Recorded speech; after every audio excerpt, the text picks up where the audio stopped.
हाँ भी दोस्तों, स्वागत है आपका अभिनव कैरियर एकेडमी पर। तो आज अपने शुरू करने जा रहे हैं बीजगणित। और बीजगणित का पहला टॉपिक जो है वो अपने लिया है समीकरण। देखो, अपने इस समीकरण के बारे में आज सीखने वाले हैं। जो एग्जाम के अंदर है समीकरण से संबंधित जो प्रश्न आते हैं उनके ऊपर डिस्कस से करने वाले हैं। समीकरण के जो एग्जाम में प्रश्न पूछे जाते हैं वो दो टाइप से प्रश्न पूछे जाते हैं। एक तो एक चर के रूप में और एक दो चर के रूप में समीकरण जो है वो पूछे जाते हैं। तो इनके ऊपर आज की क्लास रहने वाली है। तो क्लास को अपने दोस्तों के साथ ज्यादा से ज्यादा शेयर करें ताकि वो भी इस क्लास का हिस्सा है बन सके, ताकि उनका भी ये टॉपिक जो है वो क्लियर हो सके। तो ये काम जरूर करें आप। तो चलते हैं अपने टॉपिक पर। देखो, इस समीकरण को सीखने से पहले छोटी छोटी कुछ बातें हैं जिनको आप ध्यान रखना है। हम लोग इसमें एक चीज पढ़ने वाले हैं, चर राशि। जो चर राशियां होती हैं उनकी बात करते हैं। तो चर राशियां वो होती है जो बदलती रहती है, जो बदलती रहती है ना, बदलती रहती है। उनको बोलते हैं अपनी चर राशियां। क्या बोलते हैं? चर राशियां। जैसे अगर इनकी बात करें, इनको लिखें कैसे, तो जो अपने अल्फाबेट होता है जैसे A B C dash dash X Y Z, इनके द्वारा जो दर्शाई जाती है वो होती है चर राशियां। वो कौन सी होती हैं? चर राशियां होती हैं। और एक होती है अचर, अचर राशि। अचर राशि वो राशि होती है जो स्थिर होती है, यानी कि बदलती नहीं है। क्या है? स्थिर होती है, नियत होती है। ठीक है, नियत होती है, जो बदलती नहीं है, जो बदलती नहीं है, बदलती नहीं है। वो कौन सी है? अचर है। इनको अपने सामान्यतः जो संख्याएं होती है अपनी उनके द्वारा दर्शाते हैं, जैसे 1 2 3 4 डैश डैश। ये जो नंबरिंग है, इन नंबरिंग के द्वारा दर्शाया जाता है, वो होती है अचर राशियां। अब अपने बनाते हैं एक बीजीय व्यंजक। क्या बनाते हैं? बीजीय व्यंजक बनाते हैं। बीजीय व्यंजक जो होता है वो क्या होता है? जो ये चर और अचर जो होते हैं, चर और अचर को गणितीय संक्रियाओं द्वारा, गणितीय संक्रियाओं द्वारा, संक्रियाओं द्वारा जोड़ा जाता है, जोड़ा जाता है। तो प्राप्त जो अपने पास मिलेगा, जो भी आंसर है वो प्राप्त क्या कहलाता है? बीजीय व्यंजक।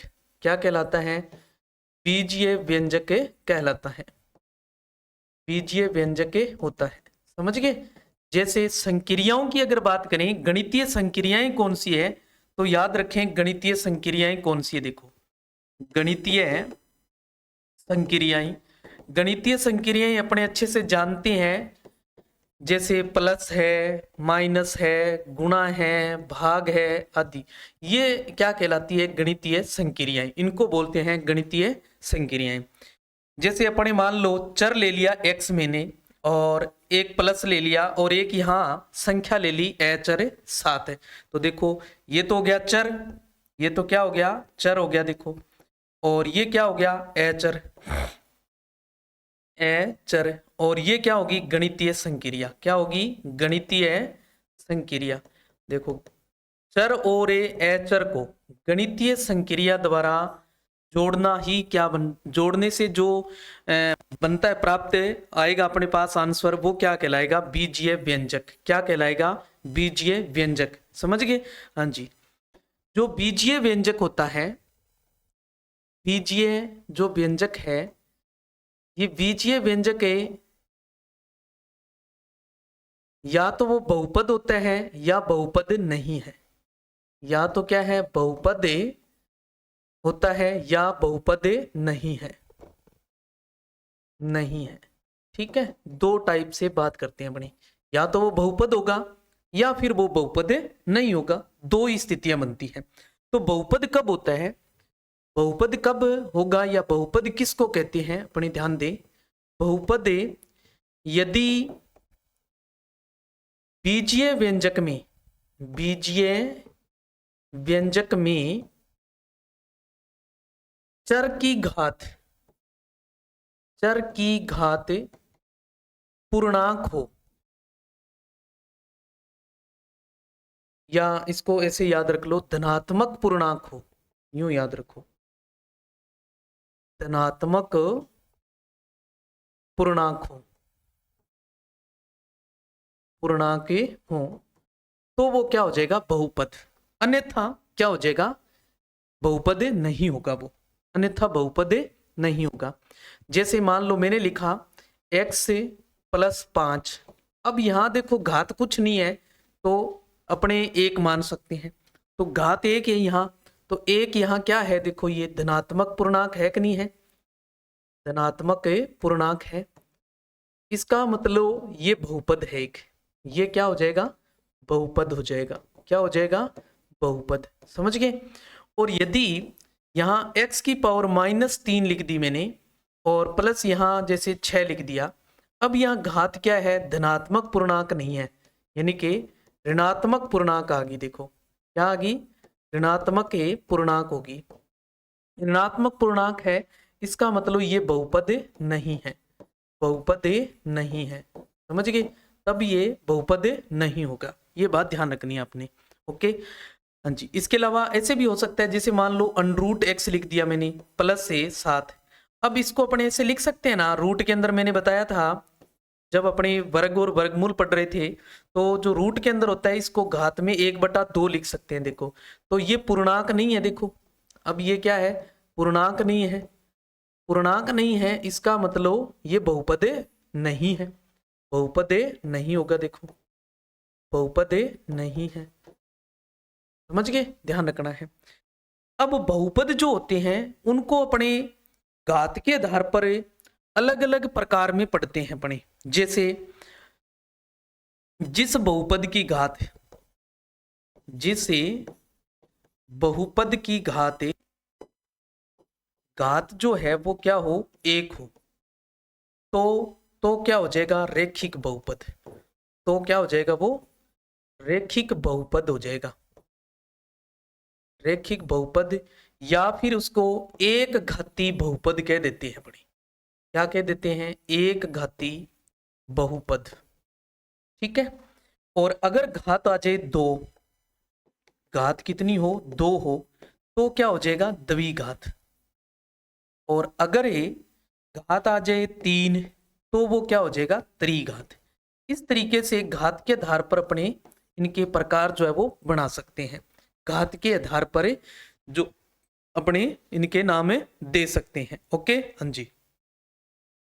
इसके अलावा जो घात है, जैसे एग्जाम्पल की बात करूं मैं, जैसे द्विघाती की, तो जैसे x² - 7x + 3, ये देखो, ऐसे ही त्रिघाती की अगर बात करूं तो जैसे y³ + 6x - 9, है ना, ये क्या है, एक त्रिघाती बहुपद हो गया, त्रिघाती बहुपद।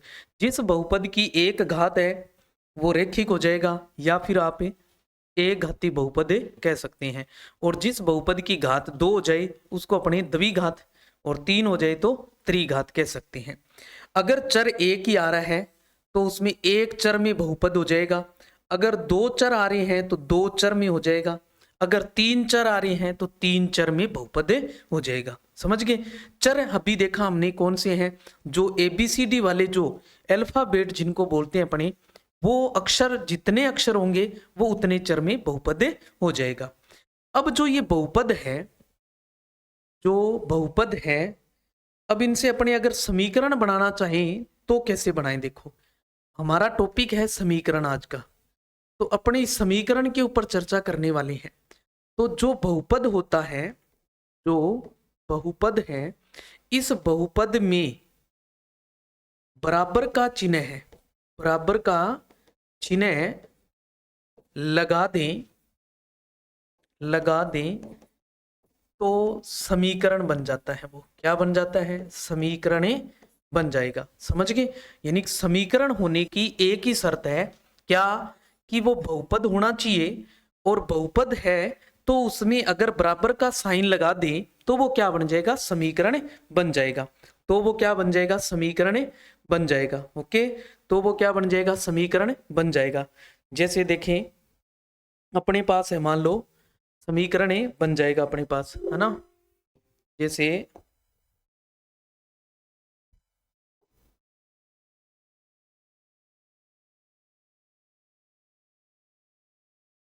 एक मिनट, अपने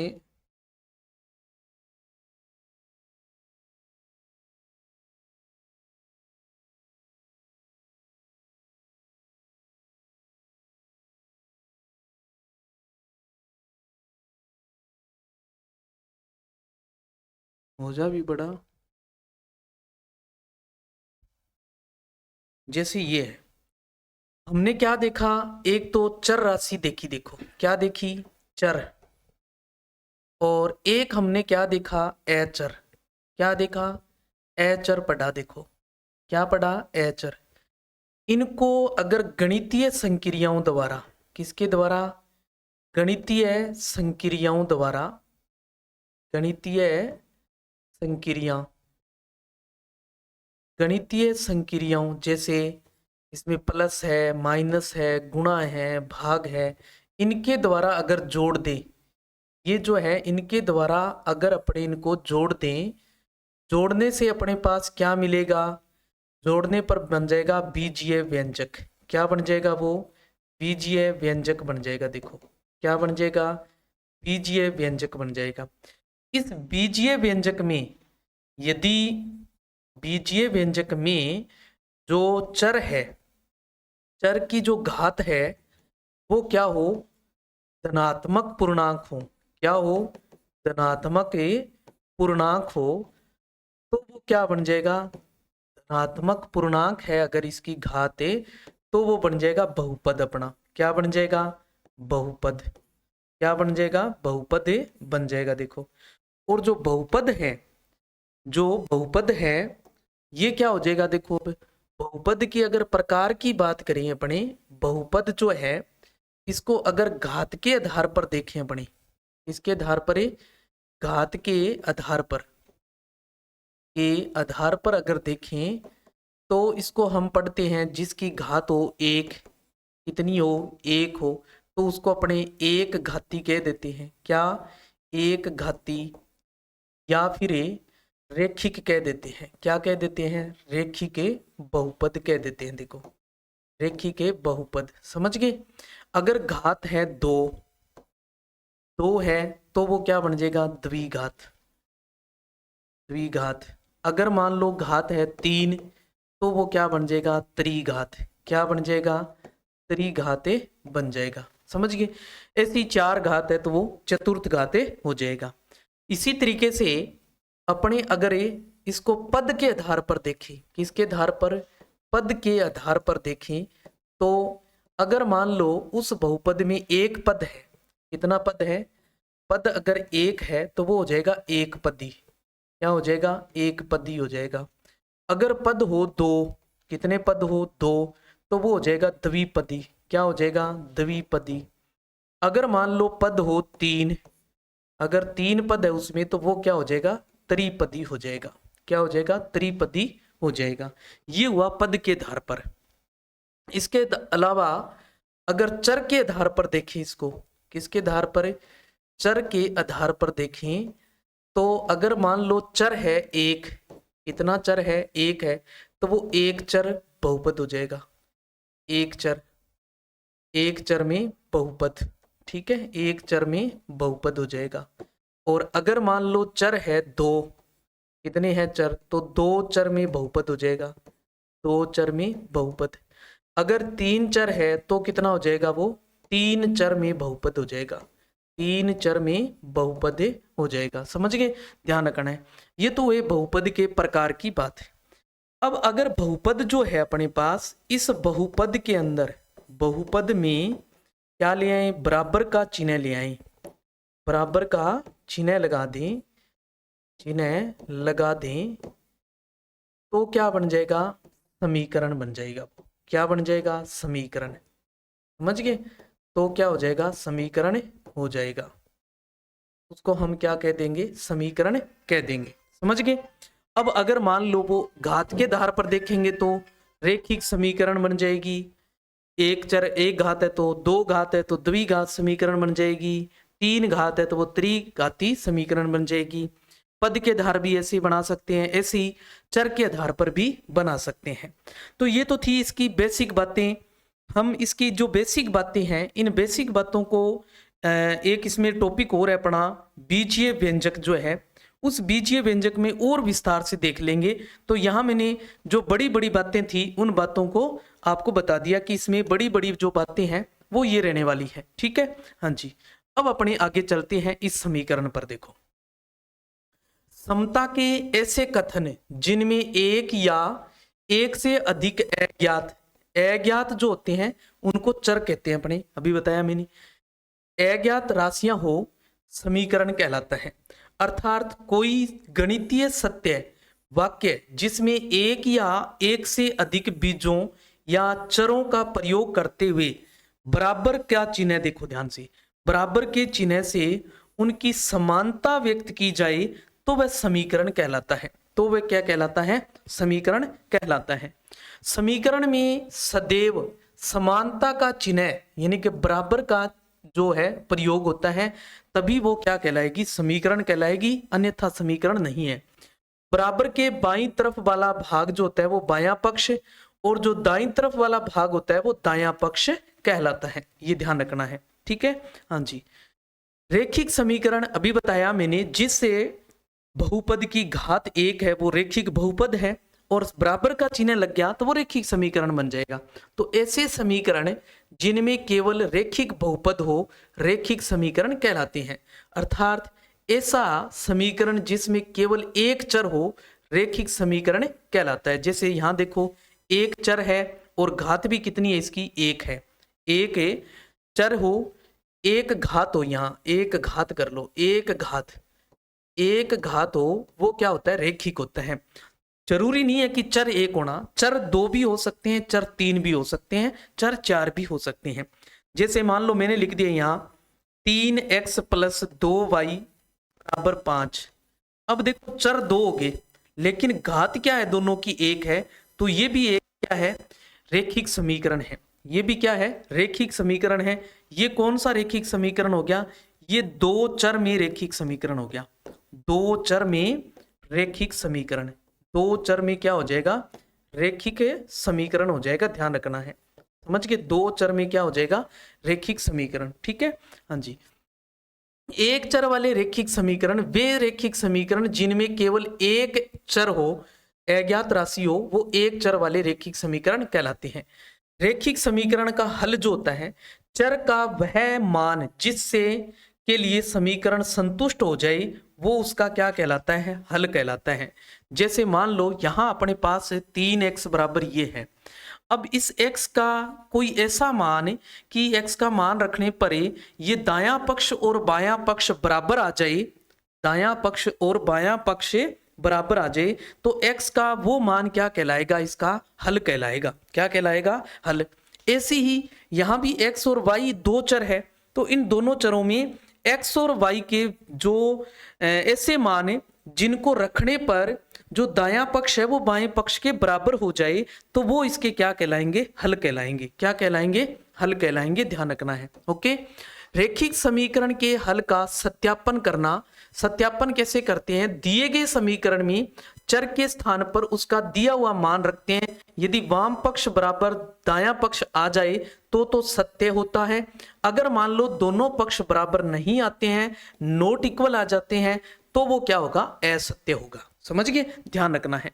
रेखिक समीकरण को हल करने की विधियों की अगर बात करें तो बहुत सारी विधियां हैं। जैसे इसमें कुछ बातें याद रखनी है, रेखिक समीकरणों को हल करने की जो कुछ बातें हैं, कुछ पॉइंट हैं, उनको याद रखने अपने। यदि किसी चर या अचर राशि को बाएं पक्ष से दाएं पक्ष में या फिर दाएं पक्ष से बाएं पक्ष में लेके आते हैं तो उनके चिन्ह पलट देते हैं। मुख्य बात तो ये है, चिन्ह क्या कर देंगे, पलट देंगे, और इस विधि को कहेंगे पक्षांतरण विधि। क्या बोल देंगे इस विधि को, पक्षांतरण विधि बोल देंगे। चिन्ह पलटने का मतलब ये है, ध्यान रखें, देखो मैं यहां लिख देता हूं, प्लस का चिन्ह है वो तो किस में हो जाएगा, माइनस में, और माइनस का चिन्ह जो है वो हो जाएगा प्लस में। इसी प्रकार भाग का जो चिन्ह है वो हो जाएगा गुणा, और जो गुणा का साइन होता है वो हो जाएगा भाग का। ये चिन्ह ऐसे बदल जाएंगे जब भी अपने दाएं से बाएं लेके जाएं, चाहे आप बाएं से दाएं लाएं, ठीक है। तो यही बात लिखी है मैंने यहाँ, प्लस का चिन्ह माइनस में, माइनस का चिन्ह प्लस में पलट जाता है। इसी प्रकार गुणा का चिन्ह भाग में और भाग का चिन्ह गुणा में पलट जाता है, ठीक है। हाँ जी, जैसे यहाँ 5x माइनस 7 बराबर 0 है, तो इस 7 को इधर लाएंगे तो किसका हो जाएगा, देखो प्लस का, यहाँ माइनस था प्लस में बदल गया, देखो। इसी तरीके से 4x बराबर है, तो 4 और x के बीच में गुणा का साइन है, तो ये गुणा वाला कहाँ हो जाएगा, भाग में आ गया, देखो क्या आ गया, भाग में। वास्तव में पक्षांतरण विधि भी एक तुलना विधि ही है, यानी पक्षांतरण विधि का दूसरा रूप क्या है, तुलना विधि है। क्या है, तुलनात्मक विधि बोल सकते हैं इसको, या फिर तुलना विधि कह सकते हैं अपनी, क्या, तुलनात्मक विधि भी बोल सकते हैं इसको, तुलनात्मक विधि क्या बोल सकते हैं, तुलनात्मक विधि भी कह सकते हैं इसको, ठीक है। इसके अलावा आगे वाली बात क्या है, यदि समीकरण के संपूर्ण दाएं पक्ष में को बाएं पक्ष में या फिर पूरे बाएं पक्ष को दाएं पक्ष में लेके जाते हैं तो चिन्ह नहीं बदलते हैं, चिन्ह नहीं बदलेंगे, ध्यान रखना है। जैसे ये पूरा पक्ष है, ये बायां पक्ष है, इसको ले जाएं अपने दाएं पक्ष में, देखो ये दाएं पक्ष में ले आए यहाँ, और ये दायां पक्ष है, इसको इधर बाएं पक्ष में ले आए, तो पूरा का पूरा पक्ष बदला है हमने, तो चिन्ह नहीं बदलेंगे, ध्यान रखना है। समीकरण के दोनों समान संख्या जोड़ सकते हैं, ध्यान रखना है। समीकरण के दो संख्याएं अगर समान है तो उनको जोड़ सकते हैं। समीकरण के दोनों पक्षों में समान संख्या घटा भी सकते हैं, समान संख्या जोड़ भी सकते हैं और घटा भी सकते हैं। समीकरण के दोनों पक्षों को समान शून्येतर संख्या से गुणा भी कर सकते हैं, क्या कर सकते हैं, गुणा भी कर सकते हैं। इसके अलावा समीकरण के दोनों पक्षों को समान शून्येतर संख्या से भाग भी दे सकते हैं, ध्यान रखना है। यानी कि दोनों तरफ समान संख्या जोड़ भी सकते हैं, दोनों तरफ समान संख्या घटा भी सकते हैं, दोनों तरफ समान संख्या से गुणा भी कर सकते हैं, और दोनों तरफ समान संख्या से भाग भी दे सकते हैं। ये बात ध्यान रखनी है। एक समीकरण चर पर एक प्रतिबंध होता है, यह चर के केवल एक निश्चित मान के लिए ही संतुष्ट होता है। यह निश्चित मान समीकरण का क्या कहलाता है, हल होता है, अभी बताया मैंने। अब बात करते हैं बहुपद के शून्यक। शून्यक क्या होते हैं, शून्यक वही है जो अभी मैंने बहुपद की बात की, और बहुपद में समीकरण की बात चल रही थी यहाँ, तो समीकरण के हल जो थे वही बहुपद के क्या होते हैं, शून्यक होते हैं। यानी कि बहुपद में जो चर होगा, जो चर राशि है, उस चर राशि का वह मान जिससे बहुपद का जो मान है वो शून्य हो जाए, बहुपद का मान क्या हो जाए, शून्य हो जाए, तो वो उसके क्या कहलाते हैं, शून्यक कहलाते हैं। किसी बहुपद में चर का वह मान जिस पर बहुपद का मान क्या हो जाए, शून्य हो जाए, बहुपद का शून्यक कहलाता है। बहुपद के शून्यकों की संख्या जो होती है वो उसकी घात के बराबर होती है। जिस बहुपद की जितनी घात होगी उसके उतने ही शून्यक होंगे, उतने ही क्या होते हैं, शून्यक होते हैं। एक द्विघात बहुपद के अधिकतम 2 शून्यक होते हैं, इसका मतलब कि उसकी घात 2 है तो उसके शून्यक 2 हुए। रेखिक बहुपद का एक ही घात होती है तो शून्यक भी क्या होता है, 1 होता है। जैसे यहाँ ये जो बहुपद है तो इसका बहुपद कितना है अपने पास से, द्विघात है, द्विघात है, इसका मतलब घात 2 है, तो इसके शून्यक भी कितने होंगे, 2 होंगे। इसके शून्यक भी कितने हो जाएंगे, 2 हो जाएंगे, शून्यक भी कितने हो जाएंगे, 2 हो जाएंगे, ध्यान रखना है, ठीक है। हाँ जी, समीकरण बनाते समय ध्यान रखने योग्य बातें क्या है, 3 क्रमागत संख्याएं जैसे x प्लस 1, x प्लस 2 होती है। अगर क्रमागत की बात हो तो ध्यान रखना है, जब भी संख्याएं बना रहे हैं हम, संख्याएं ले रहे हैं, तो अगर एक संख्या x ली है और क्रमागत लेनी है तो दूसरी संख्या हमने क्या लेनी है, x प्लस 1, तीसरी x प्लस 2, चौथी x प्लस 3, इस तरीके से लेते हैं, ध्यान रखना है। 2 क्रमागत सम संख्याएं लें या फिर विषम संख्याएं लें तो हमेशा ही 2 जोड़ना है हमने, यानी कि पहली अगर x है तो दूसरी क्या हो जाएगी, x प्लस 2 हो जाएगी। ध्यान रखना है, चाहे आप सम ले रहे हैं चाहे आप विषम ले रहे हैं, क्योंकि सम और विषम संख्याएं दो कोई भी लें, दो संख्याएं, तो उनके मध्य अंतर 2 का होता है, तो उनको हम इस तरीके से लिखते हैं। ध्यान रखना है। ओके, हाँ जी, ये तो थी इसकी बेसिक बातें। अब इसमें जो क्वेश्चन आते हैं एग्जाम में वो किस तरीके से पूछे जाते हैं उनको देखें। देखो अपने पास एक क्वेश्चन है, यदि 2x माइनस 3y बराबर 79, x प्लस 6y बराबर 47 हो तो x प्लस वाई का मान क्या होगा। देखो x प्लस से y का मान बताना है। अपने पास दे रखा है, देखो 2x से माइनस 3y बराबर है 79। कितना है, 79 है। अगर मान लो इसको 2 से गुणा कर दिया जाए तो क्या बन जाएगा, 2x प्लस से 6 दुए 12y और बराबर में 47 को 2 से करेंगे तो कितना हो जाएगा, 94। कितना हो जाएगा, 94। अब देखो इसको माइनस कर दें और इसको प्लस कर लें, प्लस दिया हो ये भी माइनस कर दें और ये भी माइनस, ये कैंसिल, और यहाँ क्या लिख देंगे, घटाने पर। इस बात को, इस विधि को हल करने की जो विधि होती है, ये विधि होती है कौन सी, विलोपन विधि। कौन सी विधि लगाते हैं, विलोपन विधि बोलते हैं इसको। कौन सी विधि बोलते हैं, विलोपन विधि। एक चर का विलोप करना, एक चर का विलोप करना। देखो माइनस के 3 और माइनस के 12 कितने हो गए, माइनस के 15y।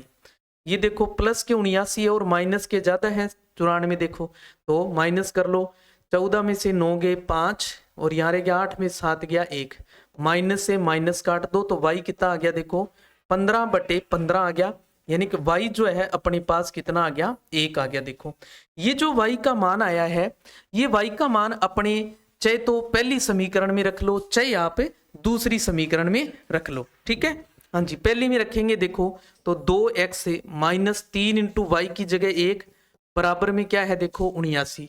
तो ये हो जाएगा 2x माइनस 3 बराबर 79। तो 2x बराबर कितना आ जाएगा, देखो 79। इस 3 को इधर लाएंगे, माइनस 3 है तो प्लस 3 हो जाएगा। तो x बराबर कितना आ जाएगा, देखो अपने पास 79 और 3 हो गए 82 और ये 2 इसके भाग में, तो x कितना आ जाएगा अपने पास 41। x कितना आ गया, 41। अपने से पूछा है x प्लस वाई का मान बताओ, तो x 41 है और y 1 है तो कितना हो जाएगा, 42। कितना आ जाएगा, 42। समझ गए, हाँ जी। नेक्स्ट देख लो, ये कोई समीकरण है का हल है, इसका हल बताना है। देखो क्या दिया हुआ है, यहां दे रखा है, ये देखो 2/3x माइनस 4 प्लस से 2/2x माइनस 6 बराबर 0 है। तो बटा में जो भी दिया होता है उसको आप लघुत्तम ले लेते होते हैं। तो 3x माइनस 4 ये बन जाएगा 2x माइनस 6। इसका पूरे का भाग लगाएंगे तो 2x माइनस 6 बचेगा और 2 से गुणा कर देंगे तो 4x माइनस 12 हो जाएगा। देखो प्लस इस पूरे का भाग लगाएंगे तो ये बच जाएगा। देखो इसको 2 से गुणा करेंगे तो 2 3 6x माइनस से 8 हो जाएगा और बराबर है 0 अपने पास। देखो देखो 4x से और 6x कितने हो गए, 10x माइनस के 12 और माइनस के 8 कितने हो गए, माइनस के 20 और इसके बटा में 1 लगा लें, तिरछा गुणा करें अगर इसको तो ये 0 में जाके क्या हो जाएगा, 0 और इसको 1 से गुणा करेंगे तो ये आएगा। तो 10x बराबर कितना आ जाएगा, 20 या x बराबर क्या आ जाएगा, 20/10। 0 से 0 काट देंगे तो x कितना रह जाएगा, देखो 2। कितना रह जाएगा, 2, यानी कि x अपने पास कितना आ जाएगा, 2 आ जाएगा। यानी कि 2 ही इसका क्या है, हल है। यही क्या है, इसका हल है।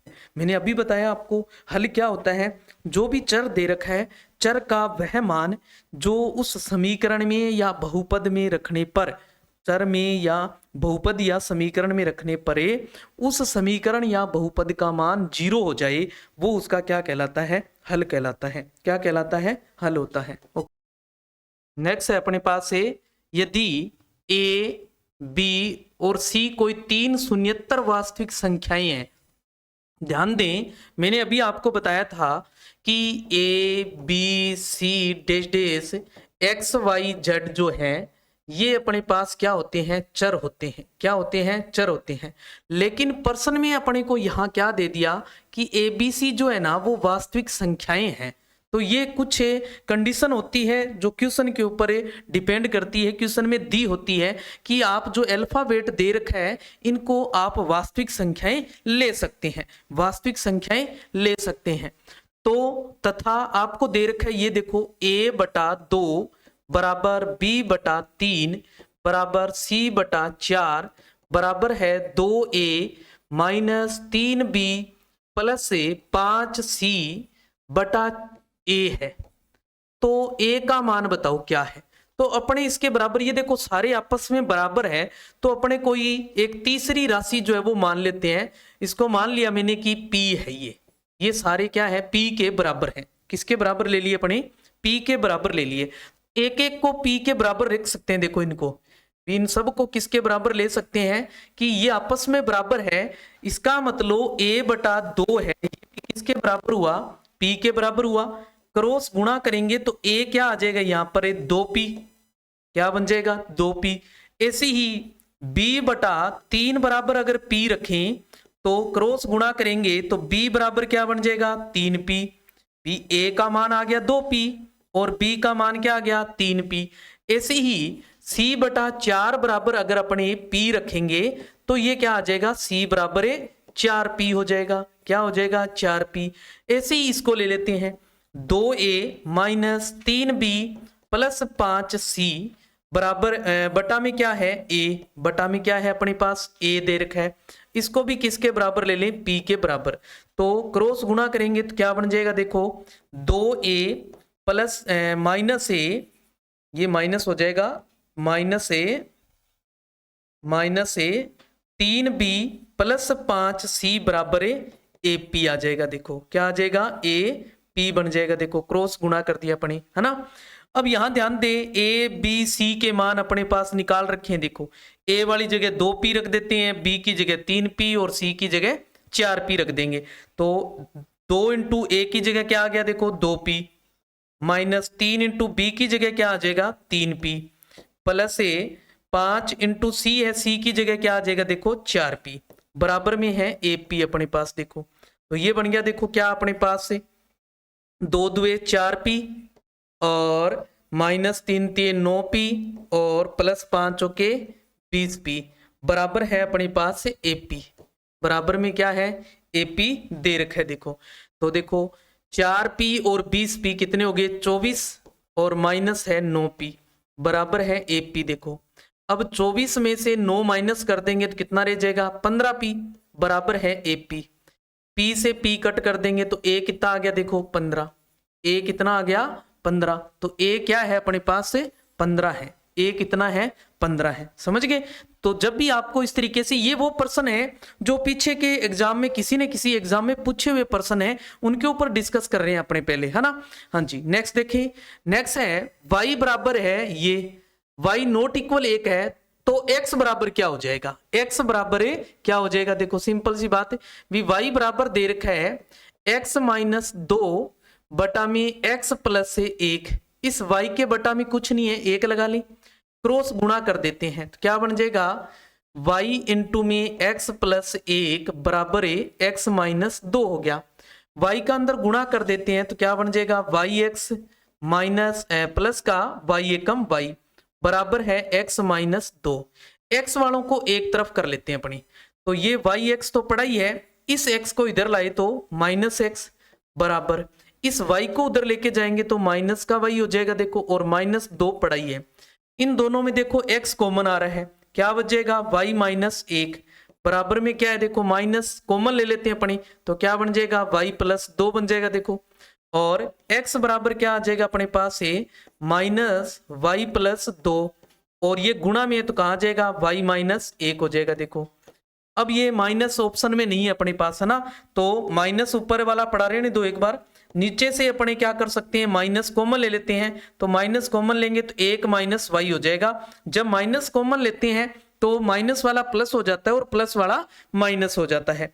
माइनस से माइनस काट दें तो x बराबर क्या रहेगा अपने पास y प्लस 2 बटा में 1 माइनस वाई, y प्लस 2 बटा में 1 माइनस वाई। देखो ए ऑप्शन सही आ रहा है। ओके हाँ जी नेक्स्ट देख लें 5 बराबर ए। ये देखो ऐसे प्रश्न भी कई बार एग्जाम में दे दिए जाते हैं। जब भी एग्जाम में ऐसे प्रश्न देना आपको तो क्या करना है, आपने इस चीज को x के बराबर मान लेना है। आपने x बराबर क्या है 5 प्लस से 1 बटा में, फिर 5 प्लस से इसके 1 बटा में, फिर इसमें 5 प्लस से 1 बटा में, फिर इसके बटा में 5 प्लस डैश डैश से चल रहा है ये, ठीक है। इसको हमने क्या ले लिया x। पहला पद आप लिख लिया करो सेम, 5 का 5 प्लस 5 का 5 आ गया प्लस से, और ये क्या है, इसको हम देखो सेम वही चीज है, देखो इसको क्या माना था हमने x, तो 1 बटा इस वाली चीज को x माना, देखो इतने को, ये यानी कि ये डैश डैश चल रहा है तो इसको x लिख सकते हैं बनी, और बराबर में क्या ले लें, 0। बराबर में क्या ले लोगे, 0 ले लोगे आप। अब इसमें आप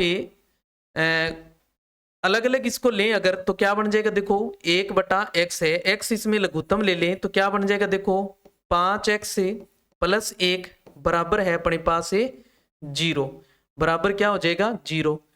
क्रॉस गुणा करें अगर, इसको क्रॉस से गुणा करें तो क्या बन जाएगा अपने पास से, क्रॉस से गुणा करें तो क्या बन जाएगा, इसको 5 प्लस 0 के बराबर आ जाएगा ना।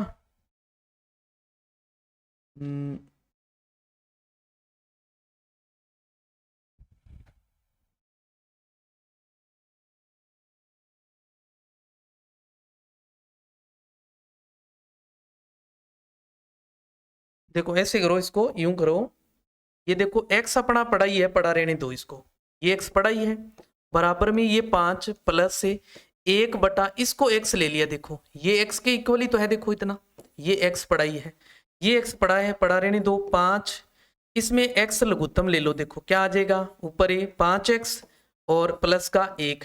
अब इसको क्रॉस गुणा करो, क्या बन गया, देखो x स्क्वायर बराबर है 5x प्लस 1 हो गया, या एक्स स्क्वायर माइनस 5x से और माइनस का ही 1 बराबर 0। अब यहां देखो यहाँ पे इसमें द्विघाती जो सूत्र होता है, देखो द्विघात को हल करने के लिए एक द्विघाती सूत्र, या उसको रामबाण कह सकते हैं अपने, है ना, रामबाण दवाई लगा सकते हैं इसके लिए, क्या लगा दो, रामबाण, है ना। रामबाण क्या होता है, x बराबर है minus B plus minus B square minus 4ac का अंडरूट, और इसके बटा में क्या होता है 2a। इसको बोलते हैं अपनी द्विघाती सूत्र, द्विघाती समीकरण को हल करने का सूत्र है ये, द्विघाती सूत्र के नाम से जानते हैं, या फिर इसको श्रीधराचार्य नाम से भी जानते हैं, श्रीधराचार्य सूत्र के नाम से भी जानते हैं। तो एग्जाम में ऐसा भी डायरेक्ट क्वेश्चन भी दिया जा सकता है, श्रीधराचार्य का सूत्र निम्न में से कौन सा है, या द्विघाती सूत्र कौन सा है, और अपने इसकी जो दवाई है वो इसका नाम रख रखा है अपने, ये तो द्विघाती सूत्र या श्रीधराचार्य इसका नाम है, रामबाण इसका नाम नहीं है, रामबाण तो अपने नाम रखा है इसका, है ना। जब कोई भी द्विघात आ जाए और उसका कोई इलाज ना हो, अपने पास कोई भी फैक्टर ना बने, तो रामबाण लगा दो, उसके फैक्टर बन जाएंगे, है ना। अब इसमें यहां देखो ए क्या होता है, देखो द्विघात जो समीकरण होती है उसका व्यापक रूप जो होता है वो क्या होता है, देखो व्यापक रूप होता है अपने पास ax की स्क्वायर प्लस bx और प्लस c बराबर 0। इन दोनों की आपस में अगर तुलना करिए तो a कितना आ जाएगा, देखो 1, और b कितना आ जाएगा माइनस का 5, और c कितना आ जाएगा माइनस का 1। ये जो abc के मान आए हैं ये अपने इस सूत्र में रख सकते हैं। तो क्या आ जाएगा माइनस b का मान देखो माइनस 5 है, तो माइनस माइनस क्या हो जाएगा प्लस 5, प्लस माइनस b की स्क्वायर यानी माइनस 5 की स्क्वायर, माइनस 4 गुणा a देखो कितना है 1, a कितना है 1 है, गुणा c का मान माइनस से 1, और इस पूरे का अंडरूट बटा में है 2a का मान था 1। तो ये देखो 5 का 5 प्लस माइनस 5 की स्क्वायर कर देते हैं 25, और माइनस की स्क्वायर सदैव प्लस होती है, ध्यान रखना है। ये देखो माइनस का 1 है, इस माइनस को गुणा करेंगे तो प्लस 4 एकम 4, और इसका अंडरूट बटा में क्या है अपने पास 2 एकम 2, तो क्या बन जाएगा 5 प्लस माइनस ये आ जाएगा 29, रूट के अंदर बटा में है 2। देखो अपने पास से 29 का हल नहीं दे रखा, तो अपने इसमें दोनों मान देखो, अब जब प्लस माइनस साइन होना इसका मतलब ये है कि इसके दो हल होते हैं। एक तो क्या ले सकते हैं प्लस से 5 प्लस से रूट 29 बटा में 2, और एक अपने क्या ले सकते हैं इसका 5 माइनस से रूट 29 बटा में 2। ये दो इसके हल होते हैं, दो हल होते हैं, मैंने आपको भी बताया, जिससे समीकरण की जितनी घात हो उसके उतने ही क्या होते हैं हल होते हैं। इसकी घात कितनी है, 2 है, तो इसके हल भी कितने होंगे, 2 होंगे। हल भी कितने होंगे, 2 होंगे। तो अपने को कौन सा दे रखा है, देखो 29 प्लस से 5, ये देखो बटा 2, यानी कि इसका एक हल जो है वो क्या है, 29 प्लस 5 बटा 2 आ जाएगा। ओके, ध्यान रखना है जब भी इस टाइप का क्वेश्चन आए आपने इसको पूरे को पहले क्या मान लेना है, x के बराबर मान लेना है, चाहे y के बराबर मान लो, चाहे z के बराबर मान लो, समझ गए। और फिर पहली संख्या वैसी की वैसी लिख दो, पहली संख्या सेम लिख दी, प्लस ऊपर जितना भी दे रखा हो, चाहे 1 दिया है, 2 दिया है, 3 दिया हो सकता है, समझ गए, वो लिखो। और इस वाली बात को x के बराबर माना है तो x लिख देंगे, y के बराबर माना है तो y लिख देंगे, और बराबर में इसको x माना है तो वो x यहां लेके चलेंगे, ये ध्यान रखना है, ठीक है। यहां से एक द्विघात बनेगी और द्विघात को अपने इस तरीके से हल कर सकते हैं। ओके, हाँ जी, नेक्स्ट देख लें। a तथा b के पास कुछ सेब है, यदि a b को 2 सेब देता है, देखो मान लेते हैं a के पास जो सेब है वो x है और b के पास जो सेब है वो y है, समझ गए। a के पास सेब मान लिए x है और y के पास है b है, b के पास y है। अब a है ना, वो b को 2 सेब दे रहा है, तो a ने कम किए, a के पास b को दिया है तो 2 कम हो गए ना, a के पास देखो कितने बच गए, x माइनस 2। तो a के पास जो सेब है वो b से आधे सेब रह जाएंगे, यानी कि a के पास जो सेब रहेंगे, अब b के पास कितने थे, y थे, 2 a ने दे दिए तो प्लस हो गए ना, इसके आधे के बराबर है जो a के पास सेब आए हैं, ठीक है। क्रॉस गुणा कर दो, देखो क्या बन जाएगा, 2x माइनस 2 दुए 4 बराबर y प्लस 2, या 2x इस y को इधर लाएंगे माइनस y, और बराबर में देखो 2 तो पड़ा ही है, ये 4 और जाके प्लस हो जाएगा, तो 2x माइनस वाई बराबर क्या आ गया, 6। इसे समीकरण दे देते हैं 1। देखो इसके बाद क्या कह रहे हैं, यदि b a को 10 सेब देता है, a को 10 दे रहा है, अब देखो तो a के पास कितने थे, x, 10 और दे दिए तो क्या हो गए, x प्लस 10 हो गए। तो उनके सेबों की संख्या आपस में बदल जाती है, आपस में बदल जाती है, यानी कि a वाला के सेब b के हो जाएंगे और b वाले उसके हो जाएंगे, यानी कि बराबर हो जाएंगे एक दूसरे के, यानी कि y के पास अब क्या रह जाएंगे, -10। तो x इस y को इधर लाएंगे माइनस, और बराबर में देखो -10 पड़ा ही है, ये 10 भी जाके माइनस, तो x माइनस वाई बराबर कितना आ जाएगा अपने पास, -20। ये समीकरण आ गई 2 अपने पास। जब देखो 2 चर में रेखिक समीकरण हो तो हम विलोपन विधि या फिर प्रतिस्थापन विधि के द्वारा हल कर सकते हैं। तो विलोप कर देते हैं, देखो y का गुणांक बराबर है तो समीकरण 1 माइनस 2 कर लेते हैं। देखो 1 माइनस 2 करने पर 1 माइनस 2 करेंगे तो क्या बन जाएगा, देखो 2x माइनस वाई बराबर है 6। इसमें क्या है, x माइनस वाई बराबर है -20। माइनस करते हैं तो चिन्ह बदलते हैं, देखो चिन्ह क्या करते हैं, बदल देते हैं, है ना। तो ये y तो कैंसिल हो गया, अब 2x में से x घटा दिया, x इधर देखो 6 भी प्लस है और 20 भी प्लस है तो 26 हो गया x का मान।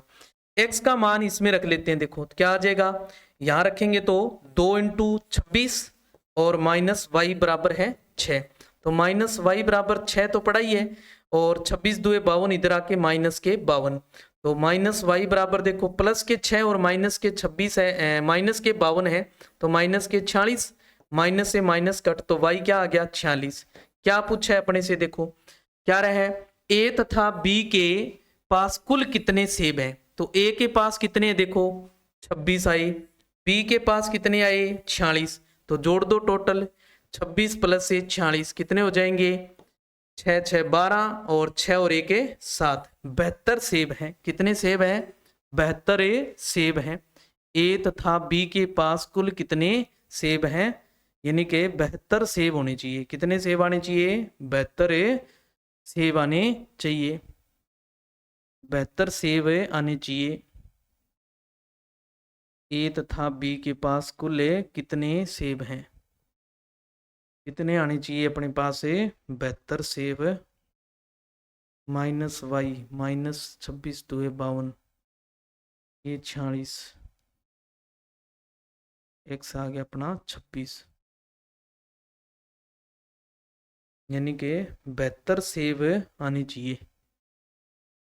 चलो इसको देखते हैं आगे। हाँ जी, नेक्स्ट देखो, दो संख्याओं का योग 22 है और उनके वर्गों का योग 404 है, तो उन संख्याओं का गुणनफल क्या है?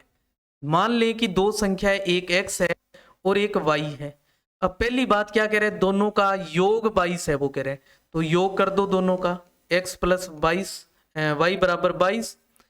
उनके वर्गों का योग, वर्ग करें अगर तो x का वर्ग x स्क्वायर, y का y स्क्वायर, इन दोनों का योग जो है वो कितना है, 404 है। हमें इन दोनों का गुणनफल चाहिए, यानी कि x गुणा y जो है वो चाहिए, यानी कि x y जो है वो कितना आएगा ये बताना है अपने को। तो इसको दोनों तरफ देखो गुणा करते, वर्ग करते हैं, अगर दोनों तरफ क्या कर लें, इसमें वर्ग करें अगर, तो वर्ग करते हैं तो x प्लस वाई की होल स्क्वायर हो जाएगा और इधर क्या हो जाएगा, 22 की स्क्वायर हो जाएगी। देखो इसकी होल स्क्वायर खोल लें तो x square plus Y square plus 2xy हो जाएगा। बराबर में क्या है अपने पास, 22 की स्क्वायर कितनी होती है, 484। X square plus Y square का मान दे रखा है देखो 404, प्लस में है 2xy बराबर है 484। तो देखो 2xy बराबर क्या आ जाएगा, 484। ये 404 इधर ले आए तो माइनस का हो जाएगा 404, तो 2xy बराबर कितना बच जाएगा अपने पास, 80। तो xy कितना आ जाएगा, फिर xy बराबर कितना आ जाएगा, 80/2। तो कितना आ गया है, xy का मान है 40, यानी कि दोनों का जो गुणा है वो कितना आ गया, 40 है। दोनों का जो गुणा है वो कितना आ जाएगा, 40 आ जाएगा। ओके हाँ जी, नेक्स्ट देख लें, दो संख्याओं का योग 15 है, यदि उनके व्युत्क्रमों का योग 3/10 हो तो बड़ी संख्या क्या है। देखो दो संख्याएं हैं, एक मान लो x है तो दूसरी कितनी हो जाएगी, यानी कि पहली x है अगर तो दूसरी कितनी हो जाएगी, देखो दोनों का योग 15 है तो दूसरी 15 माइनस x हो जाएगी, होएगी कि नहीं होएगी। देखो भी दोनों का योग 15 है वो कह रहा है, अगर एक x है तो दूसरी क्या हो जाएगी, योग में से पहले वाली घटा लेंगे तो दूसरी बच जाएगी। फिर क्या कहते हैं व्युत्क्रम, तो इसका व्युत्क्रम क्या हो जाएगा, 1/x, इसका व्युत्क्रम क्या हो जाएगा, 1/1 में क्या आ जाएगा अपने पास से 15 माइनस x। इन दोनों का जो योग है वो कितना है, 3/10 है वो कह रहे हैं। इसमें लघुत्तम ले लें अपने, क्या आ जाएगा, x इंटू में 15 माइनस x है। इस x का भाग लगाएंगे तो 15 माइनस x, 1 से गुणा करेंगे सेम आ गया, प्लस इस का भाग देंगे तो क्या बचेगा, x एकम x बराबर है 3/10। तो ऊपर देखो प्लस माइनस कैंसिल, क्या बच गया 15 बटा में क्या आ जाएगा, देखो 15x से माइनस x स्क्वायर बराबर क्या है, देखो 3/10, 3/10 है। देखो क्रॉस गुणा कर दें तो या इसको काट लें, देखो 3 एकम 3 और 5 3 15, तो क्या बन जाएगा, देखो अपने पास से ये बन गया 15x की स्क्वायर और माइनस 15x है, 15x माइनस x स्क्वायर और बराबर 5 को 10 से गुणा करेंगे तो 50 हो जाएगा। देखो तो ये x स्क्वायर माइनस का प्लस बढ़ाएंगे तो उधर ले जाएंगे इसको, और 15 उधर लेके जाएंगे माइनस 15x और इधर प्लस का 50 पढ़ाइए बराबर 0। अब देखो वही इसको गुणनखंड विधि लगा लेते हैं। देखो चाहे आप सीधी दराचार्य से भी कर सकते हो, इसको द्विघात बन गया तो पहले का लास्ट से गुणा करें तो 50x स्क्वायर जोड़ें तो माइनस के 15x, तो 10 5 50, तो x स्क्वायर माइनस का 10x और माइनस का ही 5x प्लस का है 50 बराबर 0। पहले दो में कॉमन ले लेते हैं तो x माइनस 10 और माइनस 5 कॉमन लें तो x माइनस 10 बराबर 0। x माइनस 10 बराबर 0 रखते हैं तो x कितना आ जाएगा 10, और x माइनस 5 बराबर 0 रखते हैं तो x कितना आ जाएगा 5।